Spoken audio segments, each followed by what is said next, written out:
आज हम शुरू करने जा रहे हैं एक बहुत ही इम्पोर्टेंट, एक बहुत ही महत्वपूर्ण टॉपिक, जो एक हर स्टूडेंट जो कंपटीशन वाला है उसको सबसे पहले पॉलिटिकल साइंस की शुरुआत करनी है।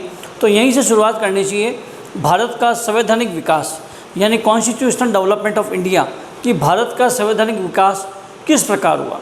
देखिए, अगर जब आप पढ़ना शुरू करेंगे तो आप संविधान सभा के बारे में पढ़ेंगे, कितने अनुच्छेद है, क्या राजनीतिक दल हैं, सभी कौन से कानून लाए जाते हैं, सब बारे में पढ़ेंगे। लेकिन जितना योगदान संविधान सभा का है उतना ही योगदान भारत में जब ब्रिटिश काल चल रहा था, ब्रिटिश काल में लाए गए जो ईस्ट इंडिया कंपनी भारत में शासन कर रही थी, और उसके बाद में हम कह सकते हैं कि कंपनी के बाद में ब्रिटेन की महारानी एलिजाबेथ का ताज का शासन भारत में था। उस काल में लाए गए जो कंपनी द्वारा कानून गए, उन कानूनों का भी भारत के संवैधानिक विकास में बहुत महत्वपूर्ण योगदान है। इसमें हम समझना चाहें तो मैं बताना चाहूँगा आपको प्रारंभ से कि 1599 में यानी 1599 में ब्रिटेन की महारानी ने एक चार्टर एक्ट पास किया, यानी एक छोटा कानून पास किया अपनी असेंबली में वहाँ पर ब्रिटेन में, और उसमें कहा गया कि भारत यानी पूर्वी देशों के लिए व्यापार करने के लिए कंपनी बनाई गई जिसका नाम रखा गया था ईस्ट इंडिया कंपनी। और ईस्ट इंडिया कंपनी की जो स्थापना है वो होती है 3 दिसंबर 1600 ईस्वी को। 3 दिसंबर 1600 ईस्वी को ब्रिटेन में ईस्ट इंडिया कंपनी की स्थापना होती है और ब्रिटेन की महारानी द्वारा ये स्थापना की जाती है। उसके बाद में भारत में उस समय जहांगीर का शासन था, मुग़ल सम्राट जहांगीर भारत में शासन थे, और उस समय सबसे पहले जो वहाँ के प्रिंस थे जेम्स प्रथम ब्रिटेन के प्रिंस थे, और जेम्स प्रथम अपने एक दूत भेजते हैं कैप्टन हॉकिंस। भारत में अगर कोई अंग्रेज सबसे पहले आया तो उसका नाम है कैप्टन हॉकिंस। सबसे पहले कैप्टन हॉकिंस को जेम्स प्रथम द्वारा भारत भेजा जाता है, और भेजा जाता है मुग़ल सम्राट के पास कि मुग़ल सम्राट से अनुमति दीजिए कि हम ब्यावर भारत में एक फैक्ट्री स्थापित करना चाहते हैं, और उस फैक्ट्री से हम कच्चा माल खरीदेंगे और उसको प्रोडक्शन करके वापस भारत में बेचेंगे, जिससे उनको जो भारत की सरकार होगी, जो सम्राट होंगे, उनको भी फ़ायदा होगा और किसानों को भी कच्चा माल खरीदा जाएगा। तो ऐसा कहने के लिए सबसे पहले कैप्टन हॉकिंस है, और कैप्टन हॉकिंस सबसे पहले आगरा के दुर्ग में आकर जहांगीर से मिलते हैं, और ये मुलाकात होती है 1608 ईस्वी में।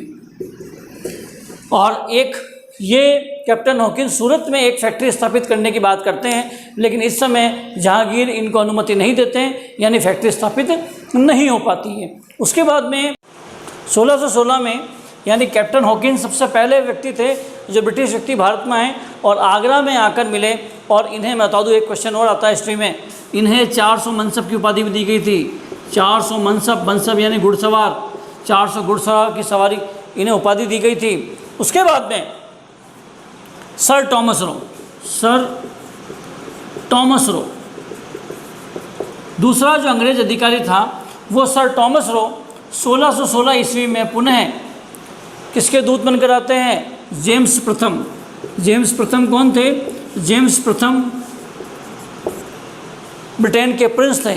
इनके दूत के रूप में सर टॉमस रो आते हैं, और सर टॉमस रो अजमेर आकर जिसे आप जहांगीर का दुर्ग या मैगज़ीन दुर्ग के नाम से जानते हैं, वहाँ आकर जहांगीर से मिलते हैं। और फाइनली ये अंग्रेज़ों से यानी जहांगीर से, मुग़ल सम्राट जहांगीर से अनुमति ले लेते हैं, और सबसे पहले सूरत के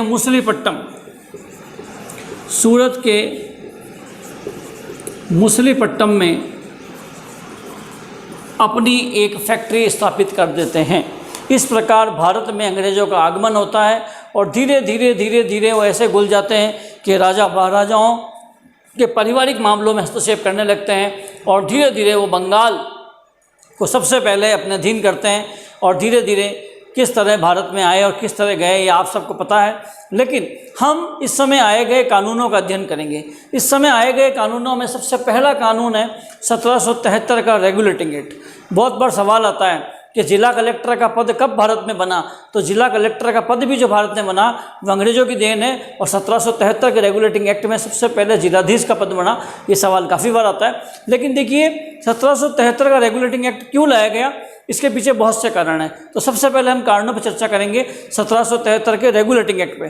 तो 1773 का रेगुलेटिंग एक्ट के कारण उस समय कारण ये था कंपनी में व्याप्त भ्रष्टाचार, यानी उस समय कंपनी में भ्रष्टाचार चरम सीमा पर था। कुशासन और कुशासन, ब्रिटिश सरकार को पूर्णतः पता था कि जो कंपनी है वो भ्रष्टाचार में लिप्त है, क्योंकि आपको पता होगा, जिसने और गहराई से अध्ययन कर रखा है, कंपनी कभी फ़ायदे में रही ही नहीं। कंपनी हमेशा घाटे में रही और अधिकारी हमेशा फ़ायदे में रहे। इसमें भारत का सारा सोना और सामान लूट कर अंग्रेज अधिकारियों ने अपना घर भरा, न कि कंपनी को फ़ायदे में दिखाया। तो भ्रष्टाचार और कुशासन के कारण ये एक्ट लाना पड़ा। दूसरा उसका रीज़न था कि मद्रास व बम्बई, अंग्रेज सरकार चाहती थी कि मद्रास व बम्बई रेजिडेंसी जो है उसको किसी में मिला दिया जाए। तो उस समय मद्रास और बम्बई जो रेजिडेंसी है उसको बंगाल के अधीन कर दिया गया। मद्रास और मुंबई रेजिडेंसी को बंगाल के अधीन कर दिया गया। 1773 का जो रेगुलेटिंग एक्ट था उसके दो प्रमुख कारण थे लाने के, जो दोनों कारण मैंने आपको बता दिए। एक तो कंपनी में व्याप्त भ्रष्टाचार और कुशासन को दूर करना, दूसरा मद्रास और मुंबई रेजिडेंसी को बंगाल के अधीन करना। और ये कानून लाने से कंपनी का जो कार्य था वो नियमित और नियंत्रित करना था, और इस दशा में काफ़ी हद तक कंपनी सफल भी हुई। लेकिन ये कानून लाने का प्रभाव क्या पड़ा, अगर उस कानून लाने का अगर हम प्रभाव का अध्ययन करेंगे कि क्या इम्पैक्ट पड़ा, तो ये इम्पैक्ट पड़ा कि मद्रास और मुंबई रेजिडेंसी जो थी, मद्रास और मुंबई रेजिडेंसी थोड़ी छोटी थी, उस रेजिडेंसी को बंगाल के अधीन कर दिया गया। और अब क्वेश्चन ये आता है, और बंगाल का जो कह सकते हैं जो बंगाल का गवर्नर था उसको गवर्नर जनरल का पद दे दिया गया। तो बंगाल का जो गवर्नर था, हालांकि बंगाल का जो पहला गवर्नर था वो था रॉबर्ट क्लाइव। सबसे पहला क्वेश्चन आता है कि बंगाल का प्रथम गवर्नर रॉबर्ट क्लाइव, ये बंगाल के प्रथम गवर्नर। अब आता बंगाल का प्रथम गवर्नर जनरल। गवर्नर अलग है, गवर्नर जनरल। जब मद्रास और मुंबई रेजिडेंसी बंगाल के अधीन कर दी तो गवर्नर का पद बन गया गवर्नर जनरल। तो पहला जो गवर्नर जनरल था वो था वॉरेन हेस्टिंग्स।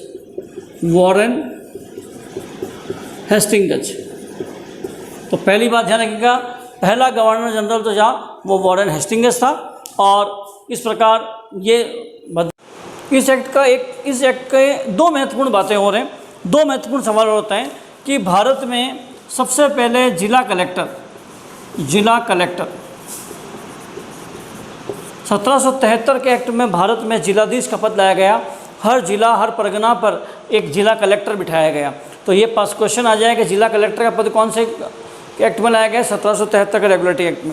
दूसरी महत्वपूर्ण बात और बहुत महत्वपूर्ण बात कि भारत में सुप्रीम कोर्ट, तो इसी समय 1774 में 1773 के एक्ट के तहत भारत में कलकत्ता में सुप्रीम कोर्ट की स्थापना की गई। भारत में सुप्रीम कोर्ट की स्थापना जो है वो इसी समय, उसका मुख्यालय जो है कलकत्ता बनाया गया। देश आज़ाद होने के बाद इस कलकत्ता वाले मुख्यालय को ले जाकर दिल्ली ले जाया गया। लेकिन इससे पहले भारत में सुप्रीम कोर्ट कहाँ पर था? कलकत्ता। और ये कब आया था? 1773 के रेगुलेटिंग एक्ट में 1774 में स्थापित कर दिया गया। और एक क्वेश्चन बनता है कि इस समय पहले न्यायाधीश, तो मैं आपको पहले न्यायाधीश बताता हूँ, सर एलिजा इम्पे। ये भारत में सुप्रीम कोर्ट के पहले न्यायाधीश हैं जो